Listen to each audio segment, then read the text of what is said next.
ছিল ভীষণ ঠান্ডা, ঠান্ডাকে সামলে নিয়েই চলে গেলাম শাড়ি পরে বিয়েবাড়ি।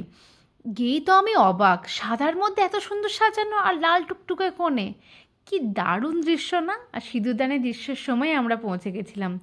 গিয়ে একটু আড্ডা দিলাম সবার সাথে একটু কথা বললাম।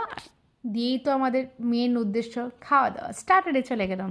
স্টার্টারে পকোড়াটা আর মোমো দুটোই ভীষণ ভালো ছিল। কফিটা আমরা তো আর খাইনি। মোমোটা ভীষণই একদম ভেতরটা ঝাল ঝাল মোমো। তো একটু ট্রাই করেই চলে গেলাম মেন কোর্সে।